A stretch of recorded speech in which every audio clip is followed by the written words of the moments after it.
Muy buenos días a todas, a todos. Muchísimas gracias por acompañarnos en esta segunda sesión. Tenemos la continuación de esta discusión técnica alrededor de lo que implica el ejercicio de sistematizar la innovación dentro de nuestras entidades y de lo que espero que sea también una discusión junto a todos ustedes. Como mencionamos la semana pasada, la intención es que podamos pues, conversar juntos de todo esto, no solo que sea un monólogo. Nuevamente la invitación, igual que la semana pasada, si les es posible prender sus cámaras, les agradezco muchísimo. Lo complejo de hacer esto en videollamada o en webinars en formato virtual es hablarle a un montón de cajas negras con letras blancas. Eso siento que siempre nos deshumaniza un poquito. Pero muchísimas gracias, Cecilia, ahí por prender la cámara. Rodrigo, muchísimas gracias. Y todos los que puedan prender su cámara hoy durante este espacio, les agradezco muchísimo porque, pues, como utilizo dos pantallas, por un lado puedo ver sus reacciones y por el otro lado puedo ir hablando sobre la presentación que hemos preparado hoy. Gracias, Verónica, gracias, Luis. Ahí a todos los que puedan prender sus cámaras, muy agradecido por así hacerlo. Así se vuelve un poquito más natural este espacio. Así que nada, muchísimas gracias, Cristina, por allí, bienvenida. A todas, a todos nuevamente, bienvenidos, muchísimas gracias. Tenemos hoy un tema, me comentan por favor si es que ustedes pueden ver ya en pantalla para ver la presentación del tema que nos trae hoy, ¿sí? Sí, se puede visualizar. Sí. Buenísimo, muchísimas gracias. Bueno, hoy vamos a hablar de un componente que podría parecer probablemente el más etéreo o el más romántico de una discusión de cómo hacer innovación dentro de una entidad financiera. Y sé que hoy, no sé cuántos de ustedes están pendientes de lo que está pasando hoy en la asamblea, eh, solo por hacer un marco, porque creo que no puede quedar por fuera una discusión tan relevante para nuestro sistema financiero popular y solidario. El día de hoy se discute en el Pleno de la Asamblea un proyecto de ley que entre varios puntos que tiene sobre sí mismo, hay uno que es de altísima relevancia para el sistema cooperativista y es la discusión de que esta nueva junta financiera y monetaria, se vuelven a juntar que antes hasta ahora operaban por separado y se vuelve a juntar las juntas. Y esta nueva Junta Monetaria, Financiera y Monetaria tendrá el mandato de en los siguientes 90 días posteriores a su posesión a definir qué entidades financieras de la economía popular y solidaria deberán pasar no solo a supervisión de la superintendencia de bancos, sino también a incluso una nueva constitución desde el punto de vista organizacional y deberían pasar incluso a convertirse en sociedades. Es un momento clave, es un momento complejo, es un momento que nos exige muchísimo también al sistema financiero popular y solidario y creo que es también muy consonante con algo que hemos venido discutiendo en muchísimos espacios. La semana pasada estuve en uno de los encuentros más relevantes de cooperativismo en el país, en la ciudad de Ambato. Si algunos de ustedes nos acompañaron allá o nos vimos por allá, pues genial encontrarnos nuevamente acá en esta discusión. Pero el sistema cooperativista hoy por hoy está bajo la mirada intensiva no solo de la regulación, sino también de las autoridades, pero también desde el punto de vista político, ¿no? De cuánto realmente impacta el sistema cooperativista. Y yo creo que hablar de innovación en un momento clave como este no es ni romántico, ni etéreo, ni de menor relevancia, porque justamente este es una de las oportunidades clave de reinventarnos como entidades para garantizar que cumplimos con ese mandato que tenemos frente a la sociedad.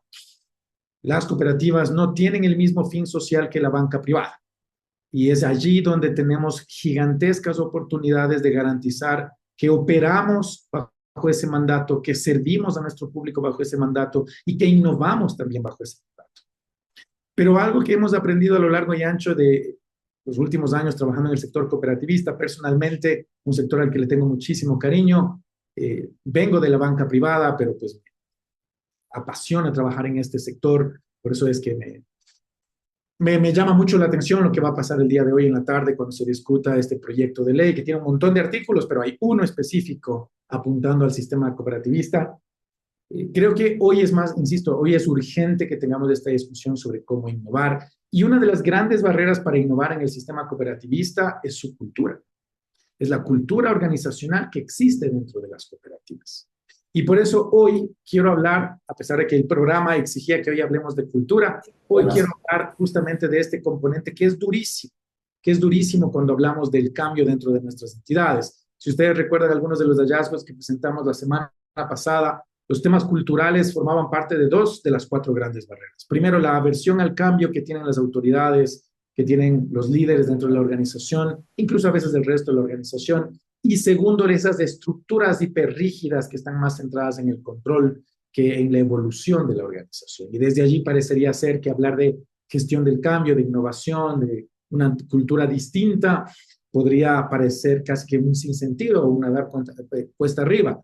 Pero hoy quiero traerles no solo herramientas reales, sino marcos metodológicos probados, como vengo haciendo esta promesa a lo largo de estas semanas, de que vamos a hablar de cosas que se han hecho y que han generado resultados. No solo de cosas que dicen los libros o que dicen las buenas prácticas, sino de cosas que hemos hecho aquí en el país con entidades cooperativistas aquí, bajo la restricción, la norma y la constitución existente. Entonces, nada, metámonos a este tema que puede ser súper apasionante. Recuerden, por favor, que esto no es un monólogo. Siéntanse absolutamente libres de participar, de cuestionar, de discutir, porque aquí tenemos mucha tela que cortar. Entonces, vamos a empezar un poquito los puntos que vamos a discutir el día de hoy. Y parecería que en el punto número 3 nos vamos a adelantar a algo que viene para la próxima semana, pero quiero dejar nuevamente una puntada muy fuerte para que ojalá ustedes traigan a la siguiente sesión, la próxima semana, a sus líderes y los inviten a unirse a este espacio. Ojalá que sí. Entonces, lo primero que vamos a hacer es vamos a hablar sobre seguridad psicológica y por qué es tan relevante la seguridad psicológica. Luego vamos a hablar sobre ambientes de exploración y de experimentación dentro de sus entidades y cómo se implementan estos espacios. Y finalmente vamos a hablar un poquito sobre, desde lo estructural, dónde aparecen aquí los líderes dentro de la organización. Entonces, vamos a utilizar las mismas herramientas desde lo metodológico de lo que veníamos discutiendo en la sesión anterior, porque aquí creo que es importante conectarnos. Pero pausemos durante un segundito y hablemos de cultura de exploración. Por favor, amigas y amigos queridos, ¿a qué les suena esto de cultura de exploración? Porque mi solicitud es, necesitamos fomentar una cultura de exploración dentro de sus entidades. ¿A qué les suena? Por favor, siéntanse libres con el micrófono o en el chat, coméntenos lo que les parece este término, porque pues, espero que fomente una conversación. Una cultura de exploración.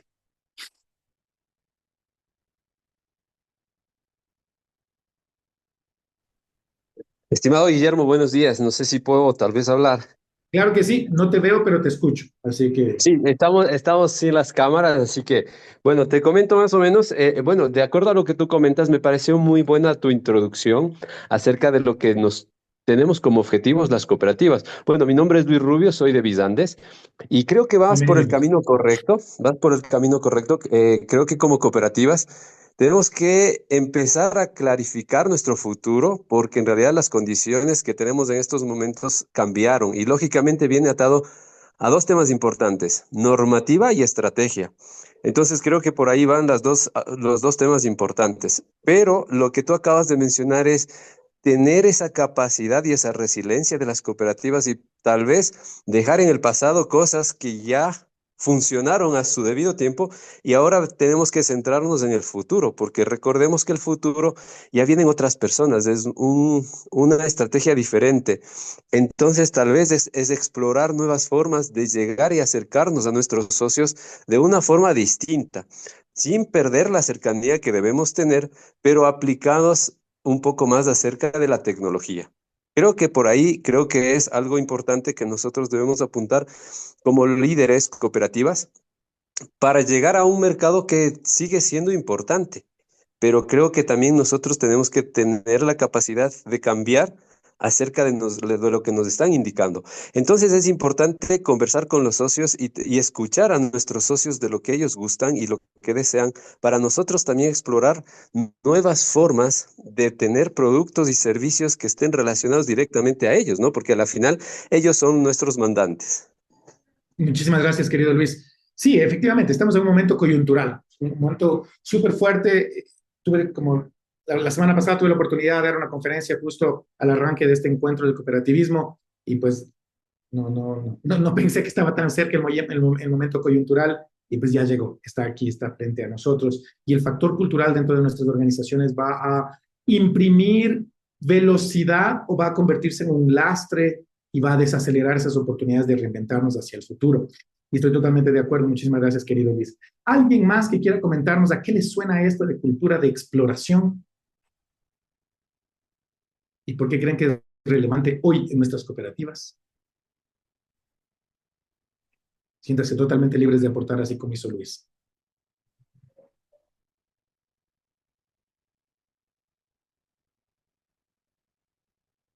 Bueno, mientras se animan, les cuento una historia. ¿Cuántos de ustedes han escuchado de los vikingos? Díganme, por favor, si podemos utilizar el icono de alzar la mano y vemos si es que han escuchado sobre la historia de los vikingos. No sé si es una historia que les resulte relevante, atractiva, interesante, pero dice la historia que en un momento clave en el que como sociedad, como mundo, se conquistaban nuevos territorios y se adquirían nuevas riquezas mediante los combates en mar, la gran época de las grandes guerras marítimas. Por eso ya aparecen las grandes flotas españolas, portuguesas, francesas, inglesas, que recuerdan que se convirtieron en esos grandes imperios económicos que en búsqueda de expansión utilizaron este formato de cruzar el océano, ¿no? Entonces, por allí los británicos llegaron hacia lo que hoy es Norteamérica. Por otro lado, llegaron pues los españoles a lo que hoy somos América Latina principalmente, ¿verdad? Bueno, los portugueses también llegaron a un pedacito de América Latina, los franceses fueron a explorar principalmente el África, también España, también Portugal, fueron a explorar otros territorios. Y en esta época, el formato de expansión, el formato de crecimiento de las naciones se hizo mediante esta exploración por el océano, ¿verdad? ¿Y cómo funcionaba ese momento clave? Ese momento clave eran grandes organizaciones, ¿verdad? Que se apalancaban en grandes navíos y utilizaban esta lógica de los grandes navíos. ¿Cómo eran? Que entonces era pues, básicamente un capitán, luego probablemente una primera línea bastante escasa, pero muy rígida, y luego muchísima gente trabajando en el resto de este navío, ¿verdad? En esa época, en la época de los combates, de las grandes guerras por mar, aparecen los vikingos. Los vikingos, ¿quiénes eran? A pesar de que históricamente se ha dicho muchísimas cosas sobre los vikingos históricamente fueron una nación de agricultores. Y una nación de agricultores que creció en un espacio territorial restringido y con escasos recursos naturales. En algún punto, las tribus de vikingos se quedaron sin terreno fértil que sembrar. Llegaron al tope de capacidad de producción y conquista y de uso de terreno fértil. Lo que hoy, en el punto de vista de estrategia, citando las palabras de Luis, estaríamos hablando de un océano rojo. En algún punto se llegaron a un tope y llegaron a un océano. Ya no había cómo cultivar más tierra porque se acabó el terreno fértil. ¿Qué hicieron las tribus por naturaleza? Empezaron a matarse los unos contra los otros. Entonces se crearon estos bandos, las tribus se lanzaban los unos contra los otros y básicamente lo único que les quedaba es robarles terreno a otra tribu. Básicamente ese era el único camino probable. De allí los vikingos desarrollan modelos de combate, armamento, etcétera, etcétera, etcétera. Sin embargo, en pleno momento histórico de lo que pasaba con la cultura vikinga, aparece por ahí un loco, Ragnar Lothbrok, que se conoce como otro loco que le convenció que si salían de su territorio natural y se montaban en una barca y cruzaban el océano, habían otros terrenos más fértiles, más grandes que podrían conquistar. ¿Cuál era el problema? Que nadie apoyaba la lógica de Ragnar Lothbrok. Su cacique, su líder de tribu, decía, no te doy permiso de salir, no te doy permiso de viajar, no te doy permiso de explorar nuevos territorios. Primero porque no sabemos qué pasa del otro lado del mar. Nunca nadie había cruzado o viajado suficientemente lejos, entonces tenían terror a cruzar el mar. Y segundo, porque necesitamos todas las manos aquí, peleando. Entonces eres un hombre grande, fuerte, no te puedes ir, tienes que quedarte y pelear con el resto de tus compañeros. El buen Ragnar era un innovador por naturaleza, pero sobre todas las cosas un terco por naturaleza, y el hombre decidió que no importaba lo que le dijeron, convenció a un conjunto de locos, crearon un modelo de barco rápido, la barca vikinga es una barca mucho más chica que los navíos españoles, franceses o portugueses, y que además tenía una estructura organizacional muy particular. Todos tenían que remar. A diferencia de los modelos de los grandes navíos españoles, franceses, portugueses, británicos, la barca vikinga exigía que cada uno de los miembros que estaban dentro del barco tenían que remar y remar juntos, al mismo tiempo de manera coordinada. Y así nace un momento histórico que les invito a que lo revisen si es que les apasionan estos temas, en los que los vikingos cruzan el mar, terminan llegando al Reino Unido y empiezan un proceso de conquista en el que llegan incluso a gobernar durante un periodo corto de tiempo, pero llegan a gobernar incluso Inglaterra. Imagínense, hubo una época en la que un grupo de locos logró crear nuevos territorios, traer expansión, crecimiento y riqueza mediante cruzar hacia lo desconocido en un formato más chico, más liviano, más dúctil y terminaron llegando a un nuevo territorio que con el tiempo llegaron a conquistar. Pero aquí pasaron varias cosas que son súper interesantes. La primera es, aprendieron que tenían que cuidarse entre ellos, porque si dos se iban remando de ida y regresaban cargados de riquezas, de tesoros, los dos se tenían que regresar juntos, porque con que uno deje de remar, automáticamente ya se volvía mucho más compleja la supervivencia cruzando el océano, cruzando el mar. Entonces empezaron a crear nuevos modelos de combate para cuidarse los unos a los otros y garantizar que regresaban siempre todos los que se fueron. Y crearon un cambio en la cultura. Ya el tema de ser tribus distintas ya no era lo importante. Ya era una sola gran tribu. Ya era solo la nación vikinga en su propio proceso de supervivencia. ¿Por qué estamos hablando de vikingos del día de hoy? Día tan clave para la historia del sistema financiero popular y solidario. Porque hoy hemos llegado a un océano rojo absoluto, amigas y amigos queridos. Y parecería ser que como cooperativas estamos peleándonos los unos contra los otros por el mismo metro cuadrado de usuarios, de socios, de clientes. Y eso tiene que cambiar drásticamente. Y aquí es donde se vuelve clave el implementar una visión cultural que sea distinta, que sea una cultura de exploración. ¿Y qué es una cultura de exploración? Es esta capacidad como organización, no solo de unos pocos miembros, sino como organización de mirar en nuevas direcciones, de darnos el permiso y la oportunidad de explorar otras formas de atender a nuestros socios y clientes, otros mercados con los que podríamos trabajar, otras maneras de crecer como organización. Y aquí es donde la innovación calza perfectamente dentro de este viaje. Pero para tener una organización que como organización pueda desarrollar una cultura organizacional que fomente la innovación, que fomente la exploración, tiene que aparecer un primer elemento que es importantísimo y que conecta con esta historia de Ragnar Lothbrok, y es lo que se llama la seguridad psicológica. Pregúntense, ¿cuántos de ustedes se sienten hoy el Ragnar Lothbrok de su organización? ¿Cuántos de ustedes han subido a un comité ejecutivo, han subido a su línea de supervisión y le han dicho, jefe, yo creo que podríamos hacer esta otra cosa? Yo siento que podríamos estar haciendo algo de manera distinta. Yo creo que nos estamos equivocando por acá.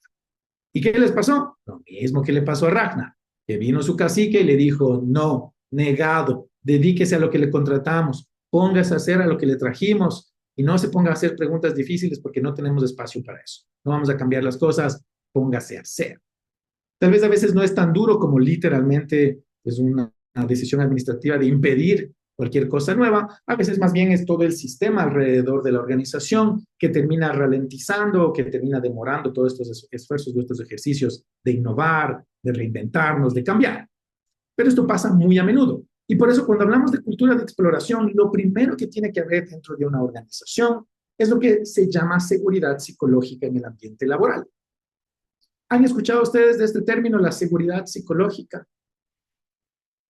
Si hay por ahí alguien lo ha escuchado, yo sé que acá en la pantalla estoy mostrando un concepto, pero ¿alguno de ustedes ha tenido una discusión de seguridad psicológica y la necesidad de seguridad psicológica en su cooperativa? Si es así, por favor, cuéntenos. Y si no, no pasa nada.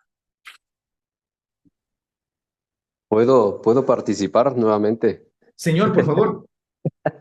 Bueno, en nuestra organización tenemos una cultura bastante abierta y proponemos a que en realidad las personas de los mandos medios y todas las personas puedan aportar con sus ideas para nosotros poder ir cambiando. Y la estrategia se la hace desde abajo hacia arriba.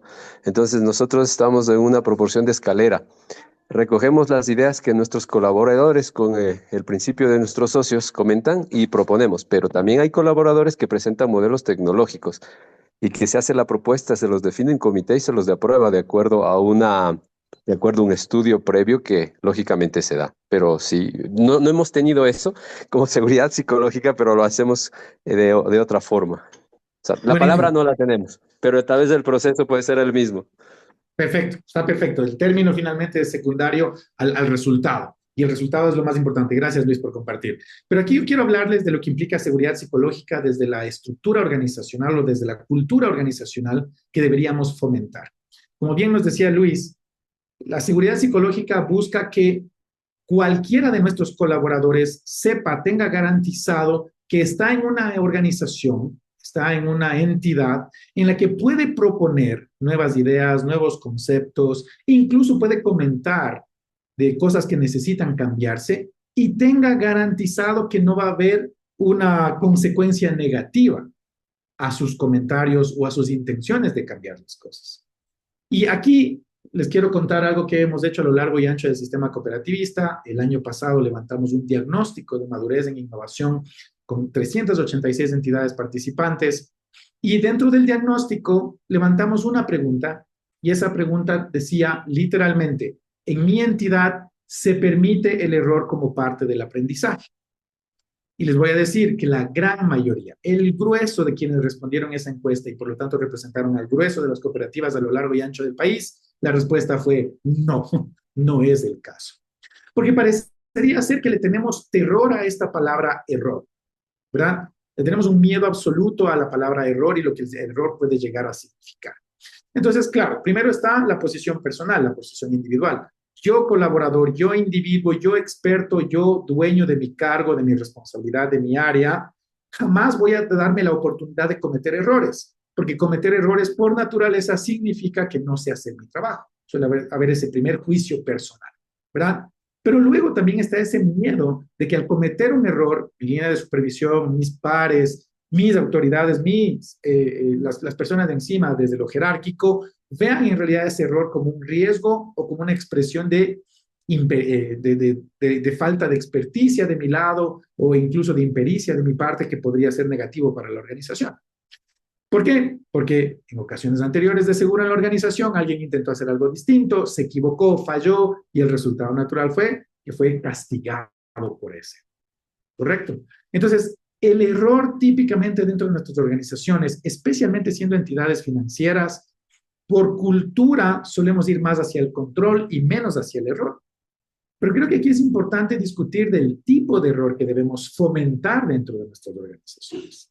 Y el tipo de error que debemos fomentar es el error bien intencionado, el error que forma parte del ejercicio de aprendizaje, del ejercicio de experimentación, no el error que forma parte de el error malintencionado, el error que busca lastimar a la organización. Son dos tipos de errores totalmente distintos. Si hay un colaborador, una colaboradora, que desde una posición que así le permite la oportunidad, empieza a cometer fraude contra nuestra cooperativa, ese es un error que tiene que ser castigado inmediatamente, porque hasta hay una base legal para cuidarnos de ese error. Si hay un error malintencionado, ese error malintencionado tiene que ser de seco. Pero aquí estamos hablando del error bien intencionado. Es decir, el error que surge dentro de un espacio de tratar de hacer las cosas de manera distinta, de probar nuevas oportunidades en el mercado, de probar nuevas maneras de resolver los problemas que tenemos dentro de la entidad, de nuevos procesos que quisiésemos implementar.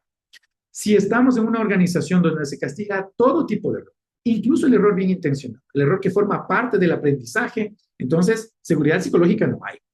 Y eso quiero decirles desde ya. Y cuando no hay seguridad psicológica, por naturaleza, nuestros colaboradores empiezan a encerrarse en un metro cuadrado en el que dicen, yo no me voy a arriesgar, me voy a dedicar a lo que se me paga por hacer. Y solo cumplo las instrucciones. El gran problema de eso, amigas y amigos queridos, es que cuando fomentamos esa clase de cultura que castiga el error, que castiga la experimentación, que castiga el aprendizaje, el resultado natural es que también se limita la oportunidad de innovar que pueda llegar a tener nuestra organización. Y eso es un problema, porque aquí hay una norma máxima dentro de lo que hablamos en innovación, lo mencioné en los talleres presenciales que hicimos durante la gira, en estas jornadas de tecnificación, y es que la inteligencia colectiva es superior a la inteligencia individual. Ese es un hecho, amigas y amigos queridos. Ese es un hecho absoluto. ¿Y esto qué quiere decir? Que yo gerente general o yo jefe de negocios o yo director de cualquier área, nunca seré tan inteligente como todos los colaboradores dentro de la organización juntos, pensando juntos, trabajando juntos, buscando nuevas oportunidades para nuestra cooperativa, nuevas maneras de hacer las cosas. Cuando castigamos el error, incluso el bien intencionado, especialmente el bien intencionado, esas capacidades se cierran.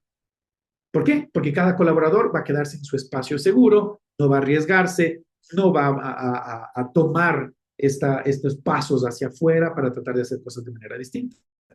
Y lastimosamente quiero decirles, amigas y amigos queridos, que después de 8 años de trabajar en la industria financiera, aquí en el Ecuador y fuera del Ecuador también, esto pasa en toda clase de organizaciones.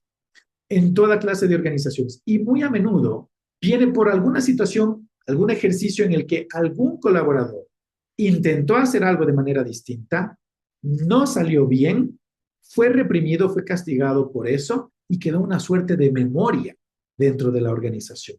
Y se creó un paradigma en el que queda claro que es mejor no experimentar, que es mejor no innovar, porque si no somos castigados por estas oportunidades.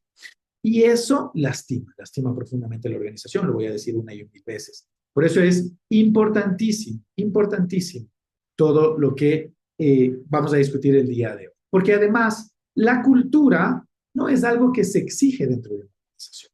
A mí me encanta cuando nos encontramos con organizaciones que, como mencionamos la semana pasada, tienen en su misión, su visión, su propósito, sus valores, la palabra innovación. Pero cuando uno ve el día a día de esa organización, pues innovación es solo un sticker que le pusieron ahí en algún lado porque suena chévere, pero finalmente no se vive la innovación. Para vivir la innovación debe existir una cultura que fomente la exploración, que fomente el error y el aprendizaje continuo. Entonces, ¿qué significa esto? Regresemos, por favor, a esta discusión que tuvimos la semana pasada de un sistema de innovación. Porque uno podría pretender que puede cambiar la cultura de una organización con buenas intenciones, pero no funciona así, amigas y amigos queridos.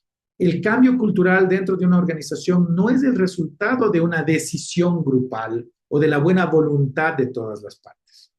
Cuéntenme, por favor, en su organización, ¿han tenido ejercicios que buscan la gestión del cambio, que quieren cambiar la cultura, que quieren cambiar la manera de hacer las cosas dentro de su organización? ¿Les ha ido bien? ¿Les ha ido mal? ¿Les ha costado un poquito, mucho? ¿Quién quiere compartirnos, por favor, alguna experiencia de cambio cultural dentro de sus entidades?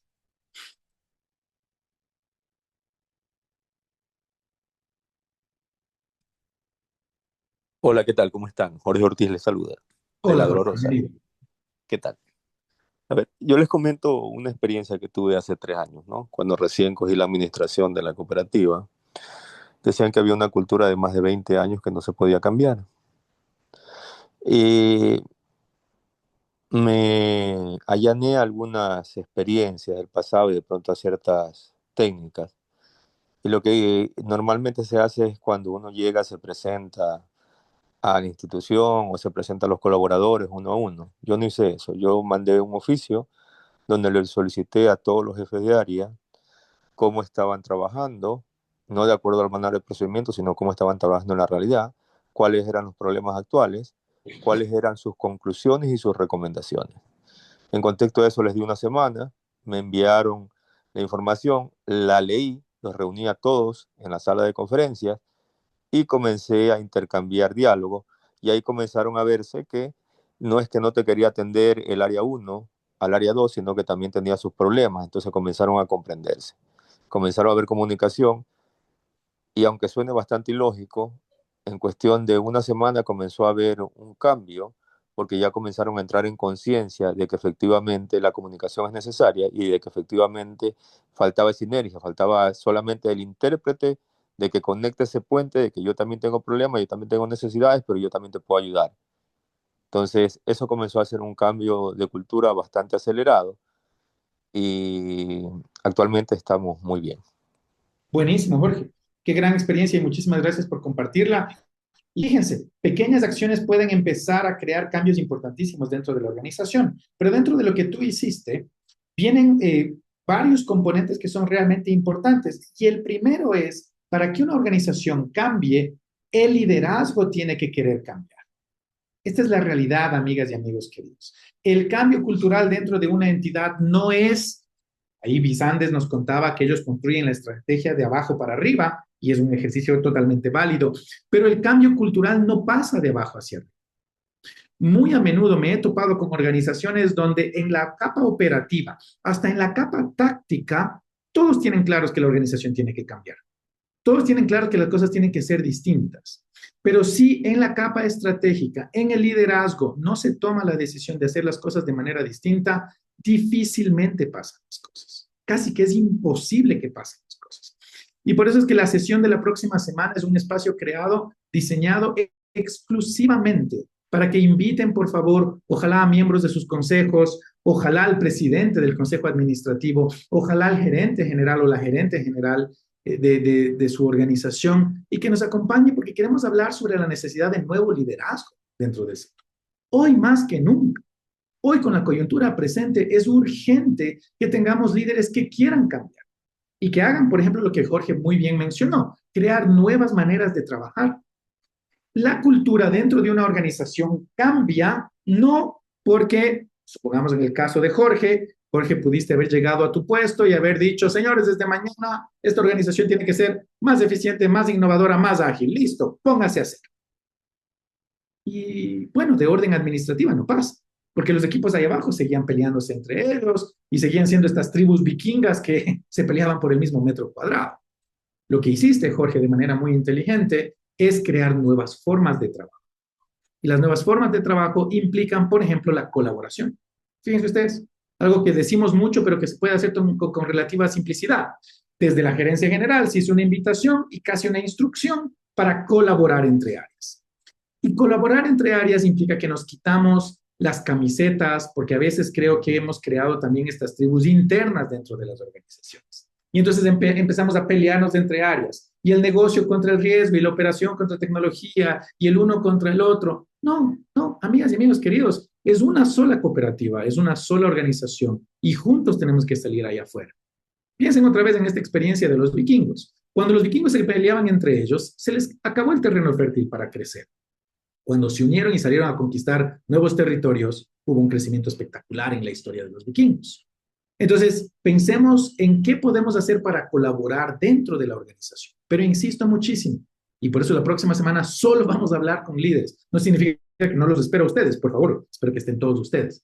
Pero por favor, traten de traer a sus gerentes generales, a sus miembros de los consejos, para que también escuchen lo que tenemos preparado para ellos.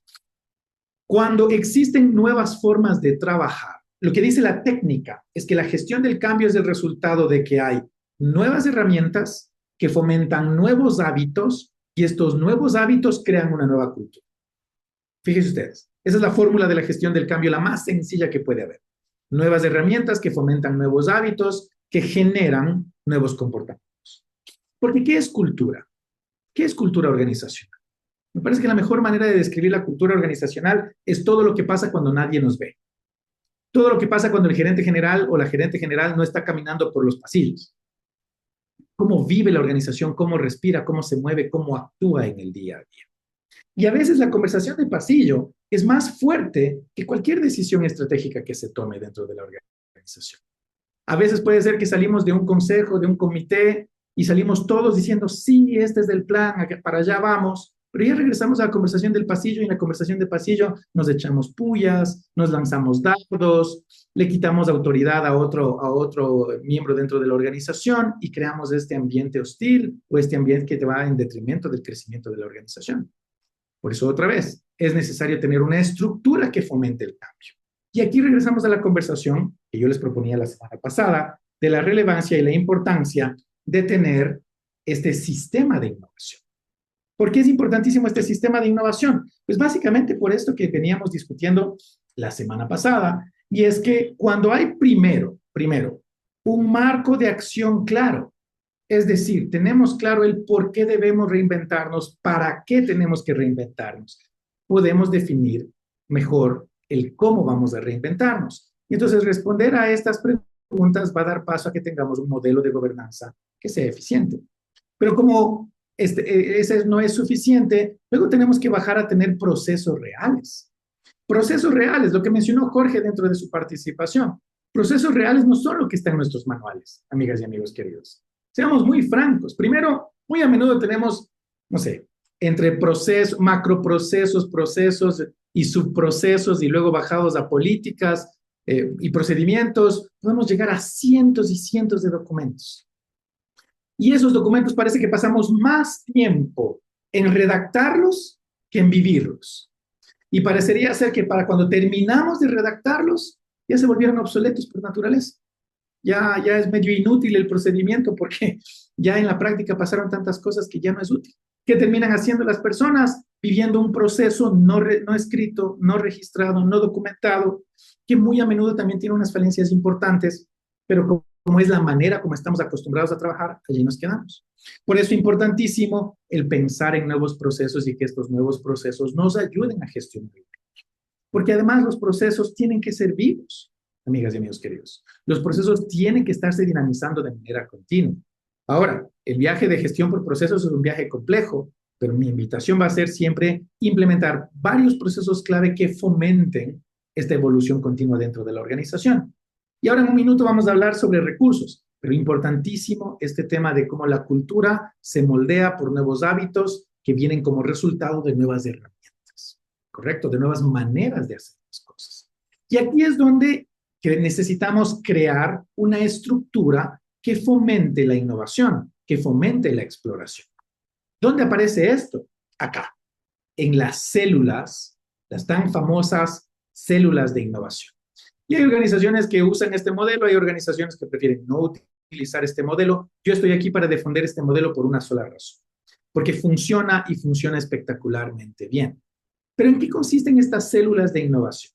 Para empezar, no son equipos de locos que van por cuenta propia haciendo lo que les parece de manera descontrolada o por fuera de lo que implica garantizar que estos ejercicios le traigan valor a la cooperativa. No, no. Recuerden, estas células están supeditadas a un área que es el gestor, el responsable máximo del viaje de innovación y transformación, dentro de la entidad, y este área le responde a un cuerpo colegiado, a un foro de autoridades, de responsables dentro de la organización, quienes tienen el mandato de decidir hacia dónde va la innovación, hacia dónde va la transformación de la entidad, y que por naturaleza también tiene una conexión directa con la gerencia general dentro de la organización. Por lo tanto, estas sí que son equipos de exploración. Estas son células que salen a explorar, a probar, a aprender a hacer cosas de manera distinta y luego traen esos resultados a la organización.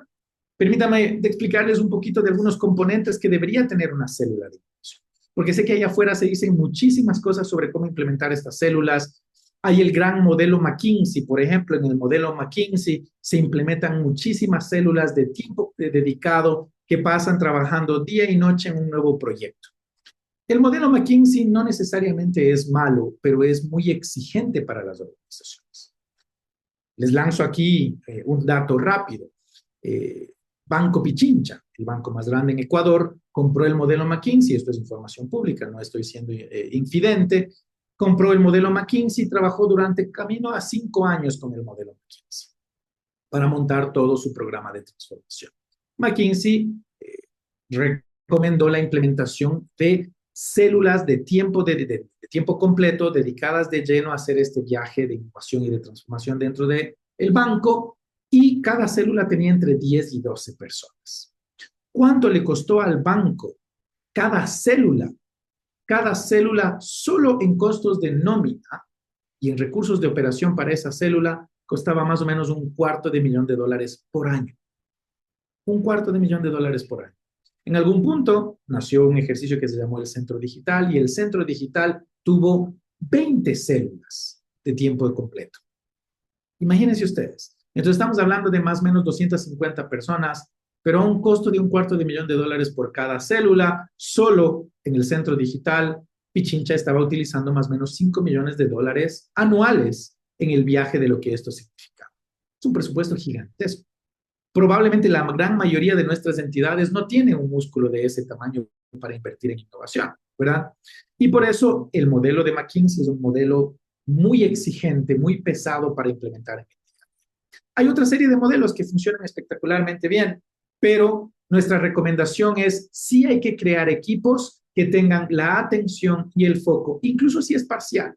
No necesariamente tiene que ser de tiempo completo, pero incluso si es parcial, para que estos equipos sean los responsables de materializar todas esas ideas, esas iniciativas, esas oportunidades de innovación externa o interna que puede existir.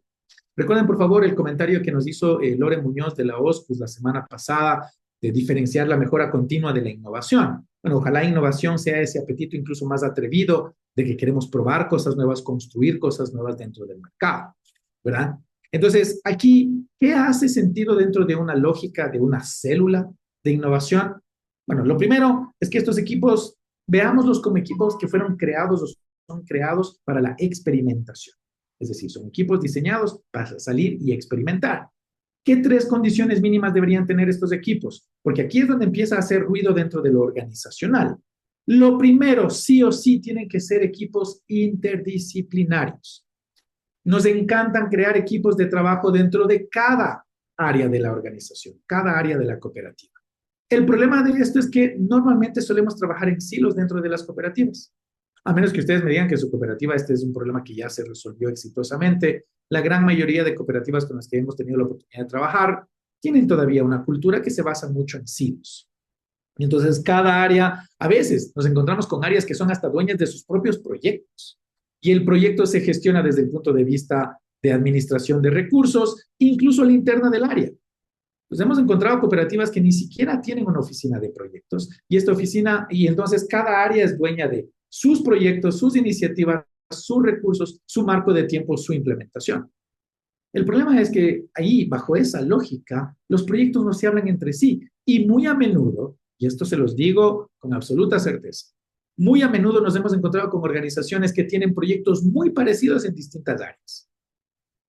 Y esto genera ineficiencia, genera rupturas en la comunicación interna, genera un daño a la cultura, pero entonces tenemos que entender que la gestión de los recursos dentro de las cooperativas se basa en una lógica de restricción por naturaleza. Y muy probablemente con todo lo que está pasando en este momento, cada vez más se limiten los recursos económicos que podemos invertir dentro de este viaje. Y por lo tanto, ante recursos limitados, no podemos tener dos, tres áreas intentando hacer lo mismo. En esfuerzos separados, en esfuerzos paralelos, porque es ineficiente. Como mínimo es ineficiente. Pero además es miope, amigas y amigos queridos. Por naturaleza es miope, porque al construir un equipo interdisciplinario que traiga a personas de las distintas áreas, ojalá tengamos todas las vistas dentro de estos equipos. Las vistas del negocio, que deberían ser el máximo mandante en estos viajes, porque el negocio es el que nos ayuda a crecer, el que nos ayuda a dar dirección hacia dónde queremos ir con todo este proceso de evolución, pero también una vista del back, de la operación, de la tecnología, y sobre todas las cosas, una vista del control, porque queremos garantizar que todas estas cosas que vamos implementando se pueden hacer. Efectivamente, también se pueden hacer y cumplen con la normativa, los controles, las restricciones que tenemos dentro de la organización.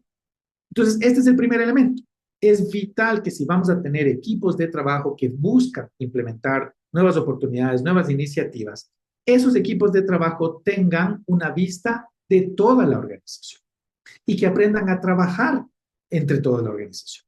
Pero luego aquí hay una necesidad vital y es que estos equipos tienen que poder operar de manera autónoma. De manera autónoma.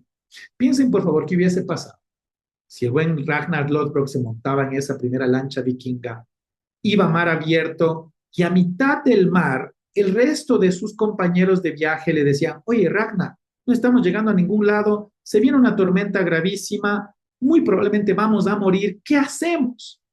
Y supongamos que hubiese pasado en una época donde existía telefonía celular. ¿Se imaginan ustedes agarrando el teléfono ahí, Ragnar Lothbrok, y llamándole a su línea de supervisión y decirle, oiga, jefecito, ¿será que sí debemos ir por aquí o usted qué nos recomienda?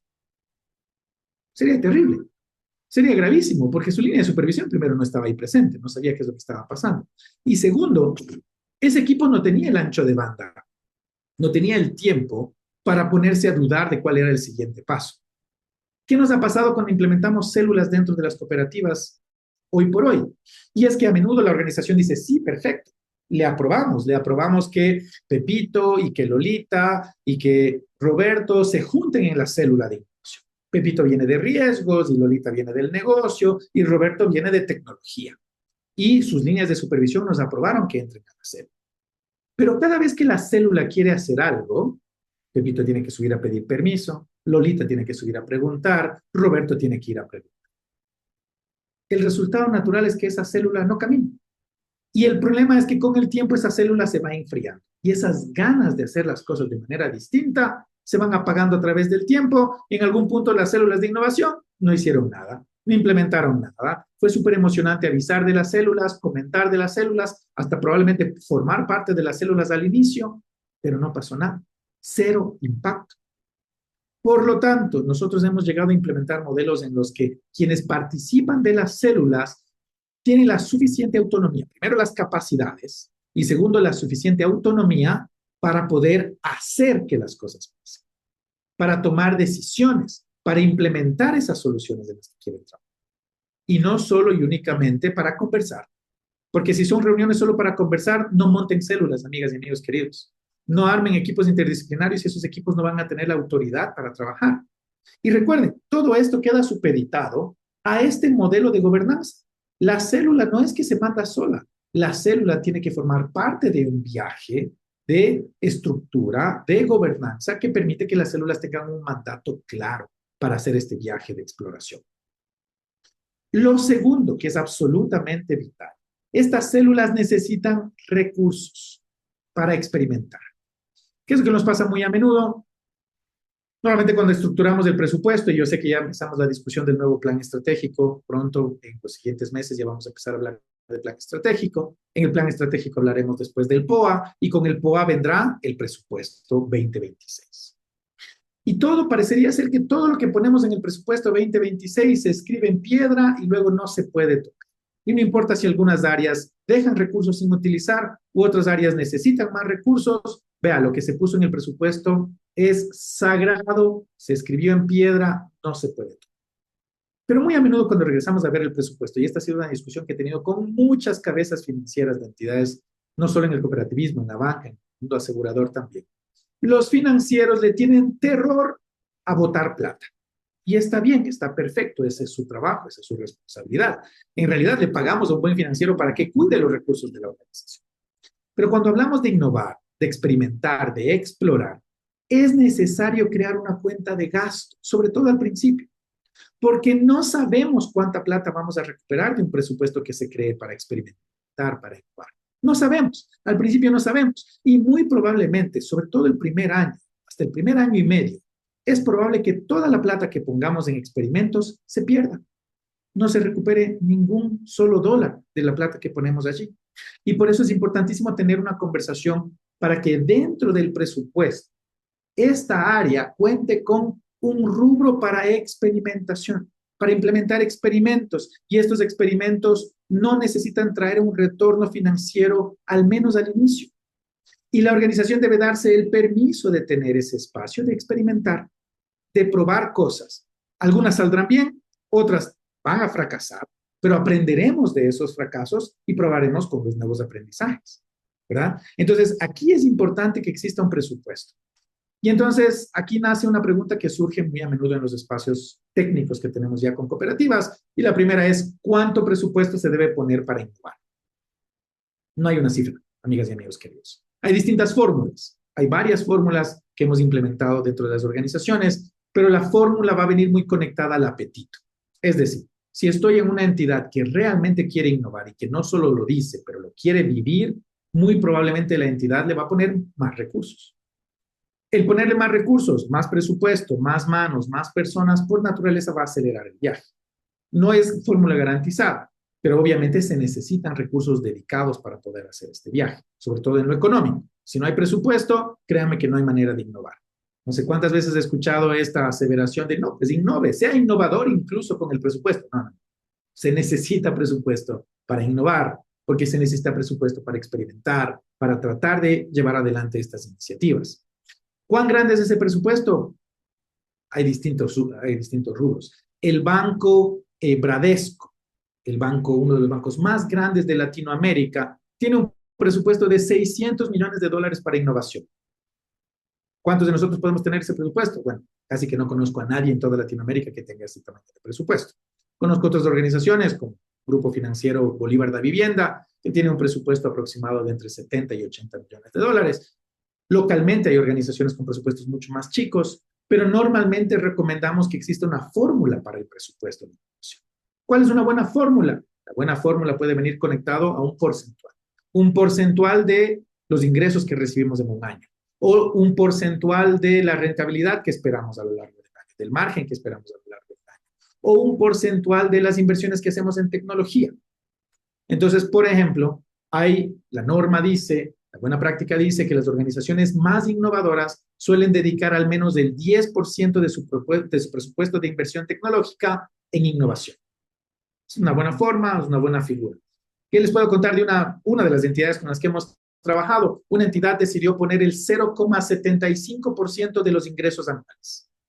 Y eso terminó siendo más o menos 120,000, 130,000 dólares que utilizaron como bolsa para experimentos.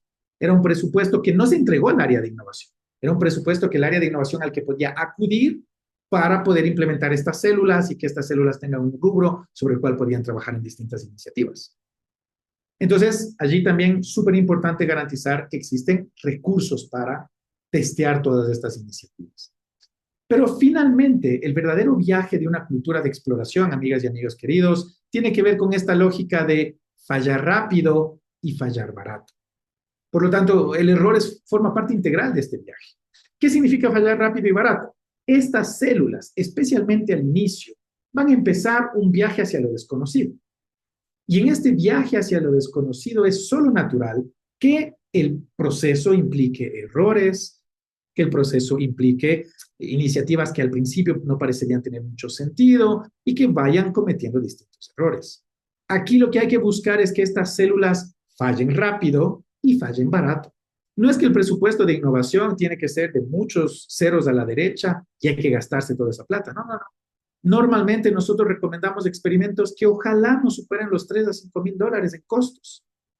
Porque cuando el equipo empieza a pensar en límites, en restricciones, ahí sí que se les exige incluso buscar nuevas maneras de resolver los problemas. Porque al principio no hay que implementar la mega solución costosa, larga, de largo aliento y de largo esfuerzo. No, no, no.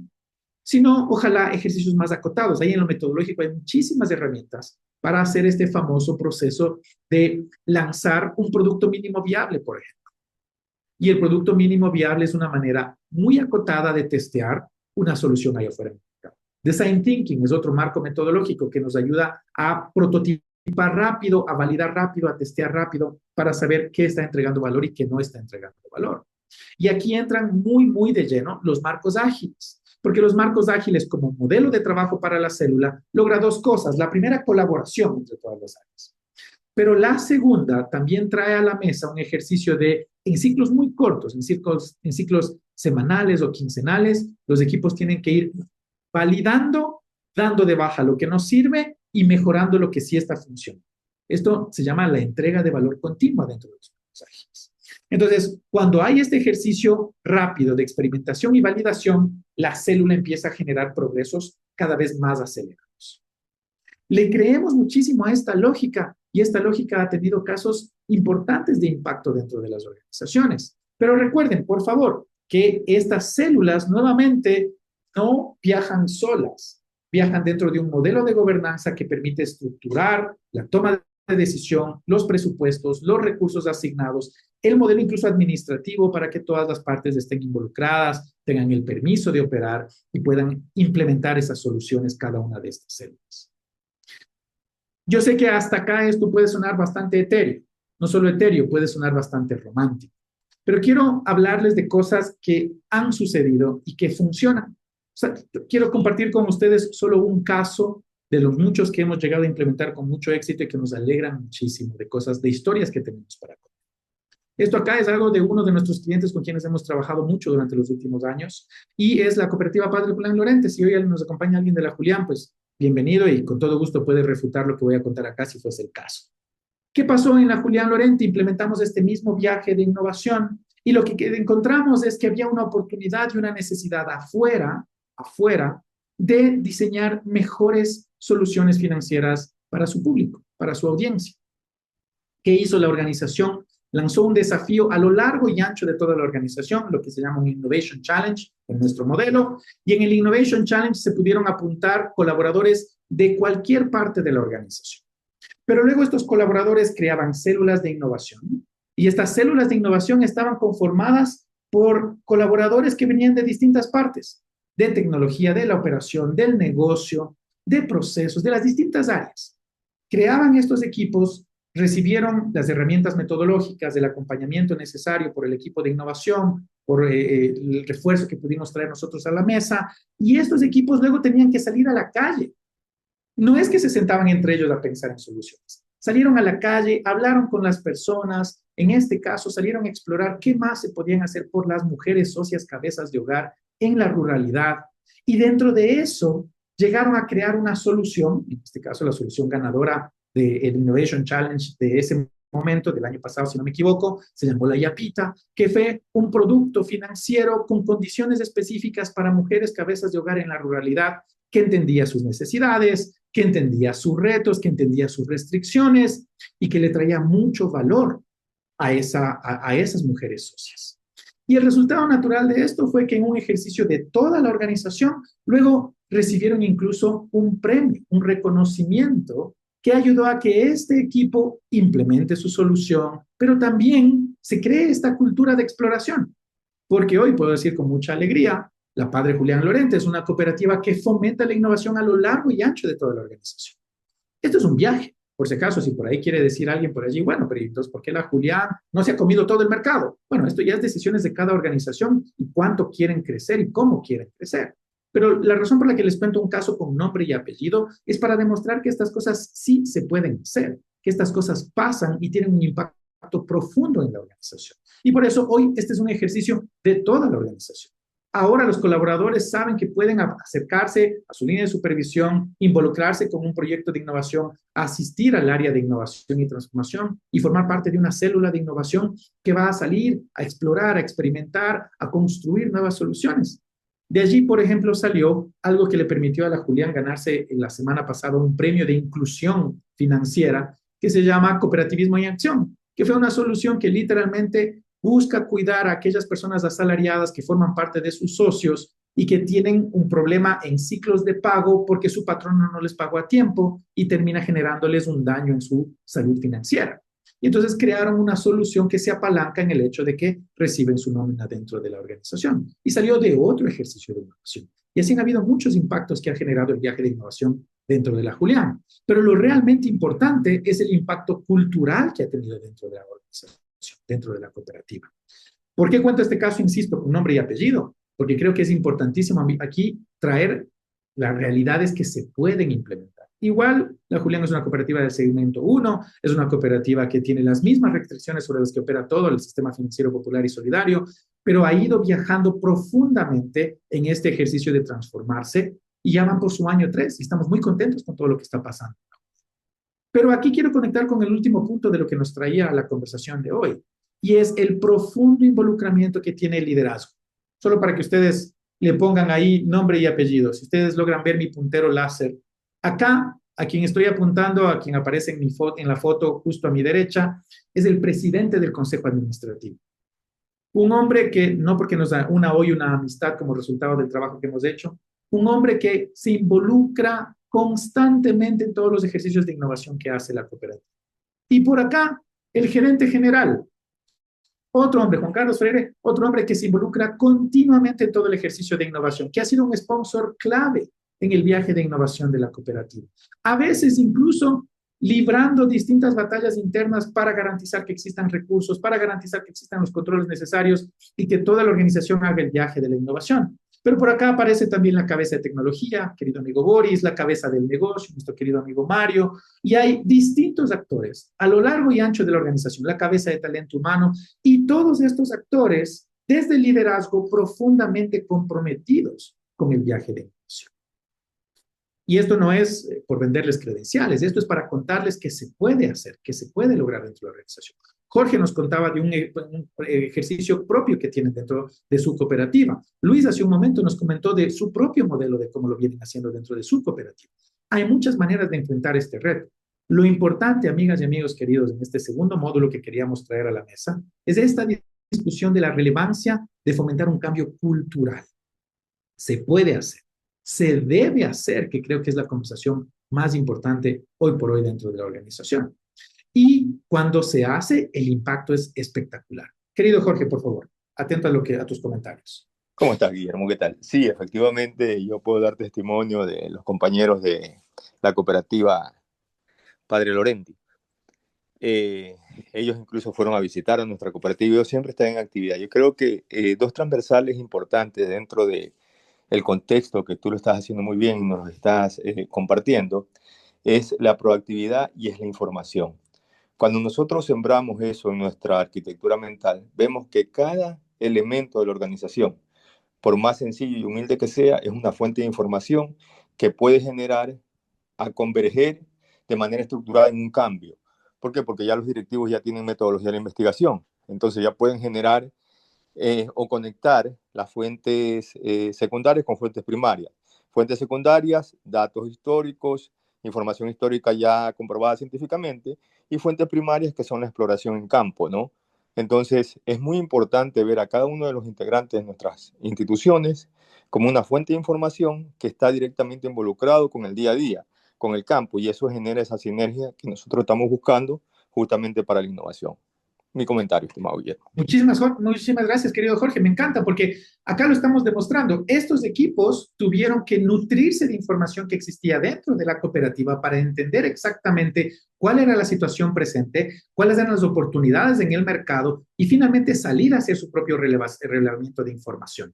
Así que muy acertado tu comentario, querido Jorge. Esto no está desconectado del viaje de analítica que tenemos que hacer dentro de nuestras organizaciones. Y finalmente, un buen viaje de analítica, un buen viaje de gobierno de datos, de estructuración de la información, finalmente después no solo se convierte en inteligencia de negocios, que es la primera aplicación de toda la información, pero hasta da paso a todos esos modelos que tanto hablamos hoy con gusto. Hablar de machine learning, de inteligencia artificial, viene solo después de que sabemos operativizar la data, aprovechar al máximo la información y convertirla en resultados que generan impacto dentro de nuestras organizaciones. Así que totalmente de acuerdo, estos viajes no están desconectados ni por cerca, pero definitivamente también hay toda esta estructura que permite que la organización le saque el máximo provecho a este viaje. Así que con esto, antes de dar paso ya al cierre de nuestra sesión, quisiera escuchar de su lado, dentro de sus organizaciones, ¿cómo ven todo este viaje? ¿Dónde ven ustedes barreras que podrían aparecer dentro de esto? Porque quiero llevarme algunos insumos de su parte, que si quieren dejarlos en el chat, se los agradezco muchísimo. Si quieren comentarlos acá por micrófono también. Pero sí que me gustaría llevarme algunas de tareas para nuestra próxima sesión, porque ¿qué es lo que se viene en nuestra próxima sesión? Se viene ya el último componente de esta serie de charlas, de estos webinars que ha estructurado FinanCop en el segundo momento del programa de tecnificación, de la fase de fortalecimiento técnico. Entonces, ya hablamos de estructura para innovar, ya hemos hablado del componente cultural y la próxima sesión vamos a hablar de líderes transformacionales, que esperamos que se involucren de lleno en este viaje. Entonces, vamos a hacer aquí la conversación íntima en seguridad psicológica.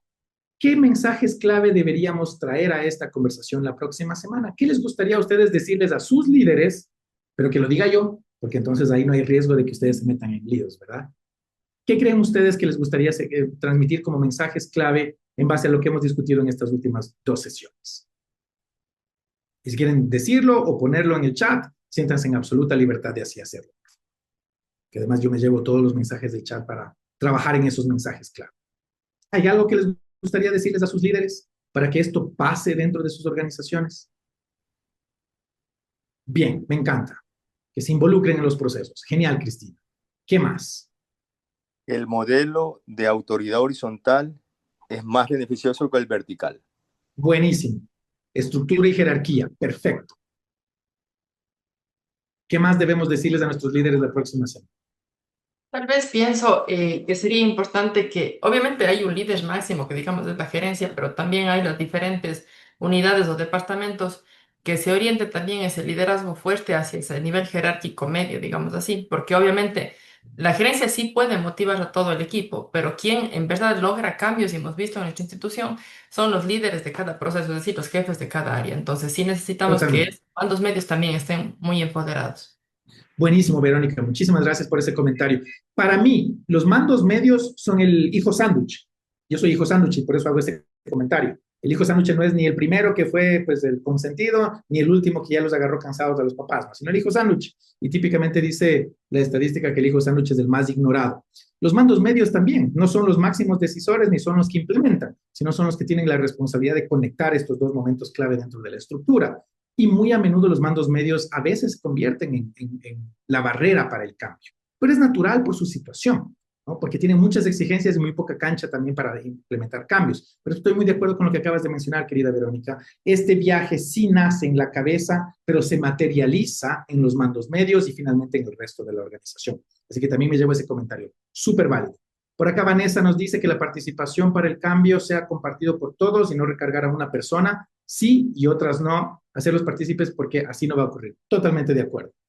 Y por acá Silvia nos dice, cambio de mentalidad, escuchar a los mandos medios que somos los que estamos en contacto con la realidad. Totalmente de acuerdo, Silvia, lo que acabas de decir hace un momento. A veces los mandos medios parecería ser que existen un poco en la ignominia, ¿verdad? Así que importantísimo también justo toda esta lógica, lo que mencionó hace un momento nuestro compañero de ojalá estructuras más horizontales, no tan verticales, sino más horizontales. Y sí se puede hacer, sí se logra hacer.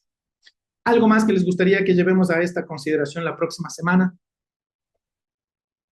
Y luego lo siguiente, ¿cuántos de ustedes se comprometen a traer a sus líderes para la próxima sesión?